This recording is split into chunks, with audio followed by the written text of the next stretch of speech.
ने धनुष एक देर में ही तोड़ दो। सखी फिर हंस गई। लक्ष्मण जी बोले कोई बात में शंका है का?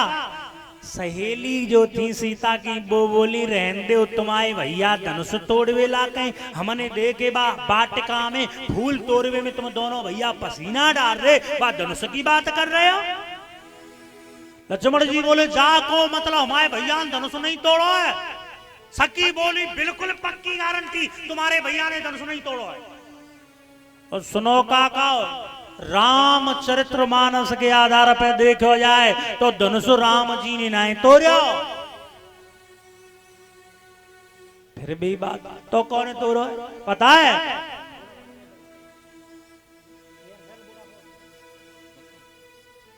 पता है फिर किसने तोड़ा है? कि हाँ कि हमने तोड़ा है, हम गांव वालों ने तोड़ा है, हम जनकपुर के लोगों ने तोड़ा है। लक्ष्मण जी बोले दिखे तो कोई जोर ना हो फिर कैसे टूट गो। पता है रामायण की चौपाई भी यही कहती है। वास्तव में धनुष तो जनकपुर वालों ने ही तोड़ा है, राम जी को तो नाम है गयो है। कैसे? चौपाई कह रही है चाप समीप राम जब आए। जब राम जी धनुष के पास आए तो नर नारी सब सुकृत मनाए। सारे नर नारी किसको मना रहे थे? देवी देवताओं को। हे भगवान न हो तो जेई के हाथन ते धनुष तो बताओ धनुष कौन तोड़ू। और एक चौपाई और है राम बरीसिया भंजेहु चापा। राम बरी, बरी माने फ्री, बरी माने फ्री। राम बरी, राम तो बिल्कुल फ्री है तो सिया भंजेहु चापा। धनुष तो सीता की प्रार्थना ने तोड़ा। बोल गोविंद भगवान की जय। जय जय श्री राधे श्याम।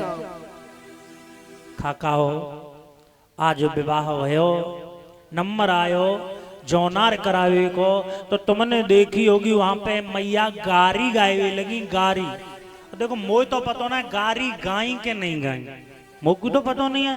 लेकिन रामचरितमानस में चौपाई स्पष्ट लिखी है जेवत देई मधुर धुन गारी ले ले नाम पुरुष अरु नारी। नाम ले ले करके जनकपुर की सखियां गाली गा रही हैं। और लक्ष्मण ते बोली लक्ष्मण सुनो हम तोय गारी देंगे, तेरे बापे गारी देंगे। लक्ष्मण जी बोले गारी दे के दिखाओ, ब्याह धरो भाई उलो उलो, चाहे ब्याह हो चाहे न हो, लेकिन तुमने गारी दी और हम नाराज भये। भैया तब तक राम जी ने ऐसी माया फेरी कि सखियों की तरफ देख के राम जी ने थोड़े से मुस्कुराए गए। और जो राम जी मुस्कुराए तो सखी गारी दे रही ना, नाम तो लगानो दशरथ को, लेकिन दशरथ है भूल गई मां नाम लगा दो जनक राजा। मैं नहीं कहता, राधे श्याम रामायण में राधे श्याम जी ने भी कहा है ले ढोलक नारे अटार चढ़ी गावन लगी वो गावन हारी। दशरथ को नाम तो भूल गई जनक राज को दे रही। लक्ष्मण जी बोले और कोई बच्ची बेहुए जगाए लाओ, खूब ही गारी दे। काकाओ सखियों ने कहा करो पता है अब राम जी को थोड़ा हंसी मजाक के बतौर नीचा दिखाए को। और उनने सीता मैया की चरण खड़ाऊं एक लाल कपड़ा में लपेट के एक चौकी पे रख दी और राम ते कही राम चलो हमारी ये देवी है और न हो तो जा देवी को आप पूजन करो। काकाओ राम जी गए राम जी ने देखा ध्यान से कि ये कौन सी देवी नई पैदा है गई, समझ गए कि यहाँ मैं सीता की चरण खड़ा हूँ। बोले मैयाओ मोको माफ कर दइयो, मैं अपने माँ बाप के अलावा काहू की पूजा ना करूं। माँ साहब फिर नंबर आया कौन को, लक्ष्मण जी को। लक्ष्मण जी ते कही लक्ष्मण तुम जाकर के देवी को पूजो। लक्ष्मण जी गए साहब, लक्ष्मण जी ते कही के या देवी है पूजो। लक्ष्मण जी सोच में लगे कि ये देवी कह रही हैं, गांव की सखी कह रही हैं कि तुम्हारे भैया तो पूज गए, अब तुम पूजो क्योंकि दूल्हा तो तुम भी हो। लक्ष्मण जी सोचने लगे अगर मैं भैया पूजा करके जाते तो कहूं न कहूं हल्दी चावल पुष्प कछु तो निशान मिलता। बे समझ गए ये सब झूठ बोल रही है, भैया ने पूजा, उन्होंने लक्षण से ही पहचान लिया, और जो लक्षण से पहचान ले वही तो लक्ष्मण है। लक्षण धाम राम प्रिय सकल जगत आधार, गुरु वशिष्ठ ते राखा लक्ष्मण नाम उधार। पहचान गई भैया ने पूजा ने। बोले देखा देविया हमने तो अपने भैया के अलावा काहू की पूजा करी ना है। लक्ष्मण जी भी लौट गए, लेकिन भरत हैं सीधे साधे। आज भरत जी से कहा तो भरत जी ने उन चरण खड़ाओं को पूज दिया। सखी बोली बहन अब याकू तो पता है कि मैंने पूज दी, लेकिन बरातीन को थोड़े ही पता कौन या ने पूजा कर दे ये चरण खड़ा उनकी। गांव की सखियां बोली भरत एक काम करो तुम, हमारे यहाँ को नियम है कि जा देवी है सिर पे धारण करके और दूल्हा को छोटो भैया जनवासी तक पहुंचावे। आज चरण खड़ाऊ धरी साहब और चरण खड़ाऊ को लेके जैसे ही जनवासी में पहुंचे सखियां हंसवे लगी। राम जी बोले भरत तेने भैया ये कर कहा दे, लेकिन तभी भरत की आंखों से आंसू आ गए। भरत बोले भैया मैंने अपनी माँ के चरण खड़ाऊं को धारण करो है, मैंने अपनी माँ के खड़ाऊ सिर पे धारण करें तो ये लोग हंस रहे हैं, कोई बात नहीं, लेकिन भैया मैं भी तुम्हें वचन देता हूं अगर मैं सच्चा रघुवंशी हूं तो एक दिन मैं तुम्हारे चरण खड़ाऊं को जरूर धारण करूंगा और ये दुनिया वाले देखते रह जाएंगे। और यही कारण है काकाओ कि भरत जी ने वनवास के समय पर चरण खड़ाऊं को सिर पे धारण किया है। बोलो गोविंद भगवान की। श्री सुखदेव जी बोले परीक्षित आज मैया का विवाह हुआ, और जब विवाह हुआ भामर पड़ी, और मैया आप भी गाती हैं पहली भामर रे बेटी बापई की, दूसरी रे बापई की, तीसरी रे है क्या तक बाप की, तेरे तक ले जो उस छोटे से बालक को पता 6 तक, और 7वीं में जो कह रहा है गो।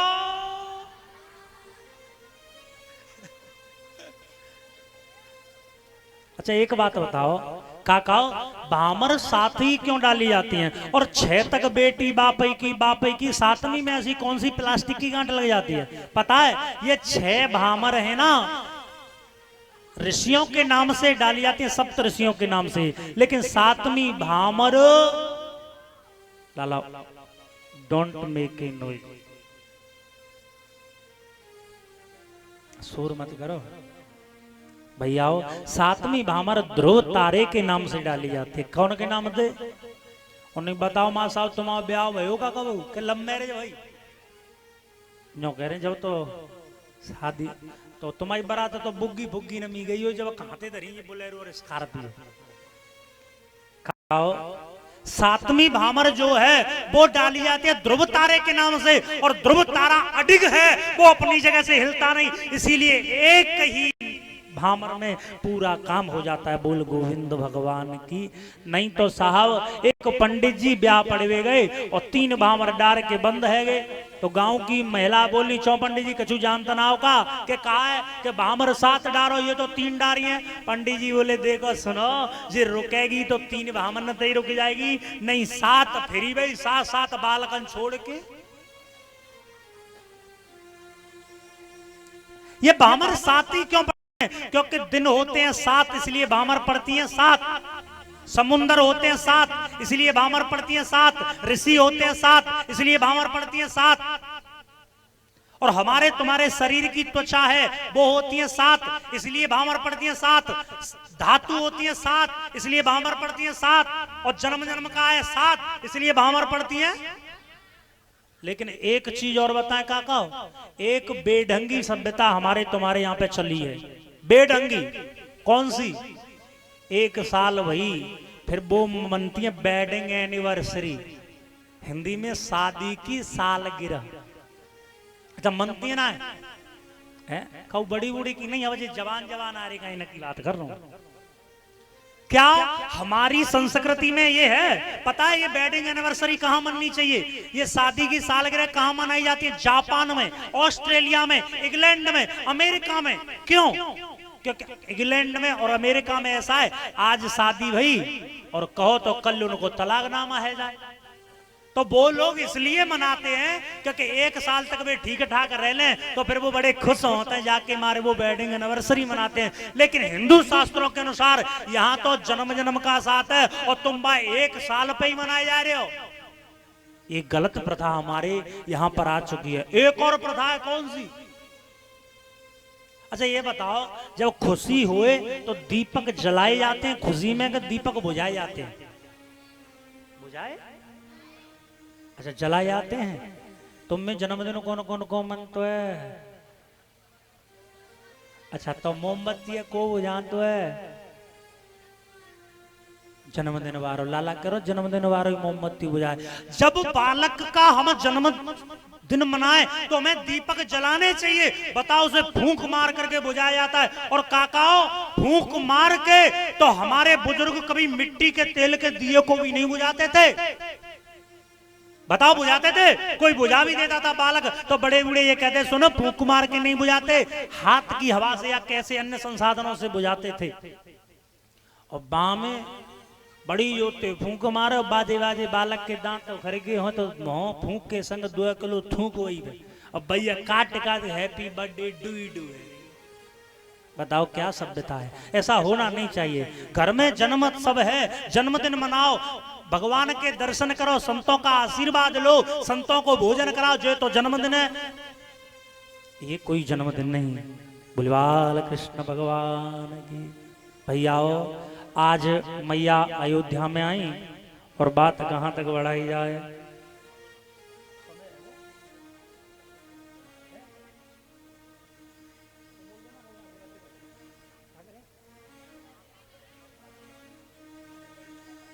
भैयाओ देखो भाव की बात होती है। वो कहते हैं ना हर चीज हाव और भाव की होती है।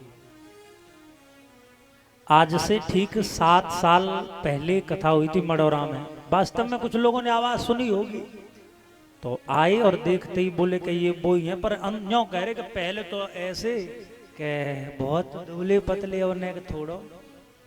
आप लोगों के लिए बहुत बहुत धन्यवाद जो आप लोग ऐसा प्यार दे रहे हैं। गोविंद भगवान की। श्री सुखदेव जी बोले परीक्षित, मैया घर में आई और चारों बहुएं जब घर में आई, राजा दशरथ ने तीनों रानियों को अपने पास में बैठाया और तीनों रानियों को समझाया है, रानियों अब तुम बहू नहीं रही, अब तुम सासू बन गई हो और सासों को किस तरह से रहना चाहिए ये बात राजा दशरथ ने बड़ी अच्छी तरीके से बताई। एक ही बात कह दी, पता है? बधू लड़किनी पर घर आई, राखे नयन पलक के हानि। बोल पराई बिटिया हमारे घर में आई हैं तो हमें बिटिया मान करके ही रखनी चाहिए। आज राजा ने इस तरह से कहा, भाई आओ बात कहां तक बढ़ाई जाए। श्री सुखदेव जी बोले, मां एक दिन राजा दशरथ ने और दर्पण में चेहरा देखा तो उन्होंने देखा, श्रवण समीप भये सित केसा, मनहु जरटपन असोपदेशा। राजा सोचने लगे कि अब मोकू ऐसो लगे कि मैं राजा बनने भी लायक ना हूं। सभा में गए, सभा में सबसे कही, जो पांच हैं मत लागे नीका, करहूं हरस ही राम है टीका। अगर तुम लोगन को सबन को अच्छी लगे तो मैं राम को राजा बना दूं। गुरु वशिष्ठ जी से भी कहा है, हे गुरुदेव कोई अच्छा सा मुहूर्त देखो ना, मैं अपने राम को राजा बनाना चाहूं।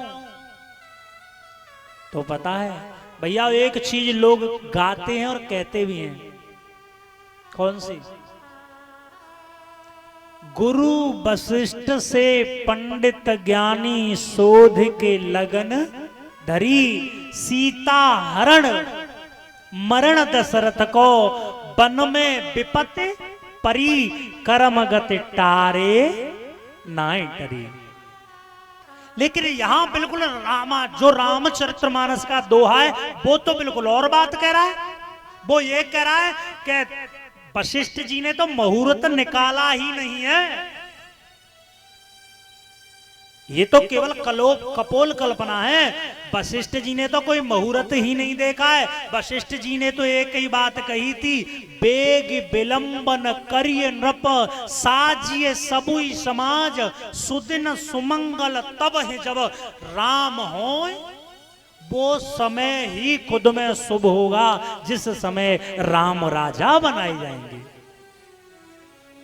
काकाओ जब राम के राजा बनने की खुशी अयोध्या में दौड़ गई, मैया कैकेयी भी बड़ी खुश है। लेकिन काकाओ देवता दौड़े दौड़े मैया शारदा के पास गए, बारह बार बिने सुर करही। शारदा मैया से विनती करने लगे, माँ तुम राम को राजा बनने से रोक दो। शारदा मैया बोली, अरे देवताओं तुम्हारे हमेशा कर्म बड़े खोटे हैं, लेकिन फिर भी मैं जा रही हूं। तो पता है आज वही शारदा मैया आकर के पूरी अयोध्या में घूमी, कहीं जगह नहीं मिली। तो एक जगह पर एक टेढ़ी मेढ़ी मैया थी, नाम वो मंथरा, नाम मंथरा मंदमती, नाम मंथरा मंदमती, चेरी के कई के रे, अजस पिटारी ताहे करे, दई गिरा मत फेर। मती फेर दी। वो आज दौड़ी दौड़ी आई कैकेयी के पास। अरे कैकेयी तू क्या कर रही है? राम को तुझे पता है राम राजा बनाया जाएगा। कैकेयी बोली, ये तो मुझे बहुत दिनों से इंतजार था। लोग कैकेयी को बुरा मानते हैं साहब, रावण चरितमानस में देखा जाए तो कैकेयी जैसा निस्वार्थ पात्र कोई है ही नहीं। कैकेयी ने पता है क्या कहा है, मुझे उस दिन का इंतजार है जिस दिन राम और सीता कनक सिंहासन पर बैठे। कनक सिंहासन सिय समेता, बैठहि राम होहि चित चेता। वो दिन देखने के लिए लाला है तू जिस दिन मेरा राम राजा बने। मंथरा बोली, तू पागल हो गई है। पता अगर राम राजा बन गया तो रानी बनेगी उसकी माँ, वो राजमाता होगी, तेरे को कौन पूछेगा। जब ये बात कैकेयी ने सुनी है ना तो पता है क्या कह दिया है कैकेयी ने, अरे मंथरा पुण्य अस कब हूं कह से घर फोरी। सुने, आज के बाद अगर तेने ऐसी बात घर फोरवे की बताई ना, घरे तोड़वे की बात करी तो तब धर जीभ कड़ावों तोरी, मैं तेरी जीभ को कटवा के फेंकवा दूंगी।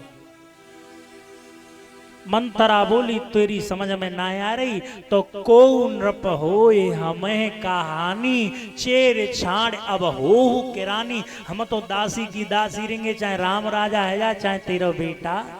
भैया अगर हम इसी बात पे प्रकाश डालें तो मैं समझता हूं एक दिन में पूरा राम वनवासी हो पाएगा, अगर राम कथा के हिसाब से कहा जाए तो। काकाओ, राम वनवास आपने लगभग ये तो सुना ही होगा, क्यों गए कैसे गए, लेकिन सबसे मुख्य कारण क्या है, कैकेयी को ही ये कलंक क्यों मिला। हमारा मुख्य पॉइंट ये है, मुख्य बिंदु ये है कि कैकेयी को ही ये लांछन क्यों मिली कि इसने राम को वन भेजा है। कोई और भी तो इस लांछन को ले सकता था। देखो चलते हैं कथा के पीछे क्या छुपा है। मैयाओ पता है ये कैकेयी है ना, पहले जन्म में एक राजा की बेटी थी, राजा की बेटी। अरे यहाँ जगह की कहा कमी है दादाओ। कैकेयी एक राजा की बेटी थी और उसी राज्य में एक दंडी स्वामी आए। भैयाओ दंडी स्वामी देखें तो आपने, दंडी स्वामी के पास एक झंडा और एक डंडा होता है। जब दंडी स्वामी आए तो वो तपस्या करने लगे ना, तो जैसी पूजा अर्चना कर रहे, कैकेयी बा समय पे बालक ही, कैकेयी गई और कैकेयी ने कहा करो कि वो उनको जो झंडा हाथ को वह लेके गई और एक पेड़ पे जाके टांग दियो। जैसे ही ऋषि जी की आंख खुली, डंडा देखो डंडा नहीं मिले और रोए लगे। राजा केक के पास आए, कहने लगे महाराज आपके राज्य में मेरो झंडा खोई गयो है और अगर मेरो झंडा नहीं मिलो तो मैं भी जिंदो नहीं बचूंगा। मेरो झंडा नहीं मिलो तो मैं मर जाऊंगा। राजा बड़े उदास थे। राजा सोचने लगे मेरे द्वार पे आए कि अगर एक बाबा एक संत मर जाए तो इससे बड़ी पाप की बात मेरे काजे कहा होगी। दादा राजा बड़े दुखी थे। तब तक कैकेयी सामने आई, बोली पिताजी बात क्या है, आप दुखी क्यों हैं? दुखी होने का कोई कारण तो होगा।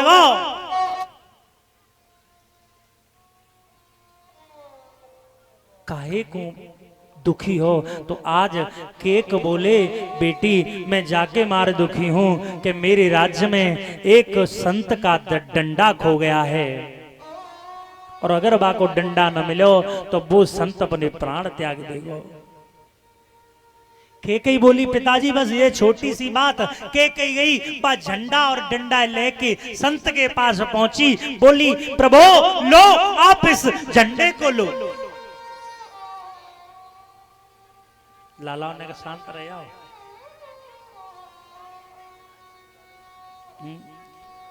ने कहा इन्हें समझा दो, कोई सो हुई तो तुम में समझदार हो।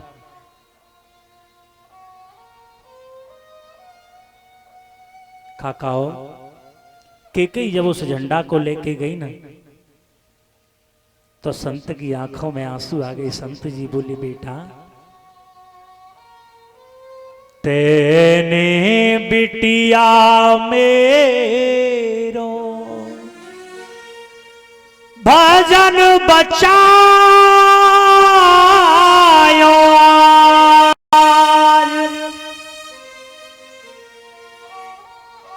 तेने बिटिया मेरो दयो है कैसो सा मेरो वरदान है वज्र को हुई तीरो हार। मेरा वरदान है तेरा ये हाथ, जिस हाथ से तू इस झंडा को लेके आई है वो तेरा हाथ वज्र को है जाएगा। साहब हाथ वज्र को है। तो पता है जब केकई झंडा को लेके गई तो वहां काली मिट्टी भी पड़ी, तो वह केकई ने काली मिट्टी और संत जी के चेहराते लगाए दी। अब केकई सोचने लगी संत जी ने मुझे एक वरदान तो दे ही दे। तो केकई बोली हे संत भगवान, न हो तो मेरे को एक वरदान और दे दो। संत बोले बेटा ये वरदान देना है ना, ये तो मन का विषय है, मन से दे दिया जो दे दिया, अब नहीं दे पाऊंगा। तो केकई ने सोची जब झंडा दे हो तब वरदान दे दो। तो अगर मैं इनको इनके चेहरे को दिखा दूं तो शायद दूसरा वरदान जरूर ही दे देंगे। केकई ने एक शीशा लिया, शीशा दिखाया, संत जी ने वरदान तो नहीं दिया, गुस्सा आ गई। तुरंत ही कहा मेरे चेहरे पे जिसने भी एक काला रंग लगाया, काली मिट्टी लगाई है, मेरी ये काली मिट्टी मेरे चेहरा को कालो रंग तो पानी तो धुल जाएगा, लेकिन मेरा श्राप है जिसने भी मेरे चेहरा पे काली मिट्टी लगाई है बाकी चेहरा पे ऐसो कालो कलंक लगेगा कि जब पुराणांतर्गत जन्म जन्मांतर ऐसा कलंक का काला टीका लगेगा कि कोई भी उसके चेहरे को भी देखना पसंद नहीं करेगा। यही कारण है कि कलंक मैया केकई को लगा है। बोल गोविंद भगवान की। काकाओ बात कहां तक बढ़ाऊं। भगवान राम का वनवास हुआ और भगवान राम भैया लक्ष्मण मैया सीता आज अयोध्या से जैसे ही जाने लगे तो गांव वाले भी साथ में चले और जाकर के प्रथम बास तमसा कियो दूसर सरसर तीर। आज तमसा नदी के किनारे पर पहुंचे और जैसे ही सब सो गए तो रात में सुमंत जी को राम जी ने जगाया, कहा खोज मारे रथ हाँ के उताता। हे सुमंत जी ये हमें छोड़ेंगे नहीं, ऐसा करो चुपचाप निकल चलो। और भैया आज राम जी सबको छोड़ के जैसे ही चले ना तो लक्ष्मण जी ने सबक लिया। क्या लक्ष्मण जी सोचने लगे ये गांव वाले सोए गए तो राम जी इनको छोड़ के चले गए, अब मैं तो 14 साल तक सोऊंगा नहीं, क्योंकि मैं सोयो तो पता ना कि मेरा भैया मुझे छोड़ के कहूं चलो न जाए। जैसे ही सवेरे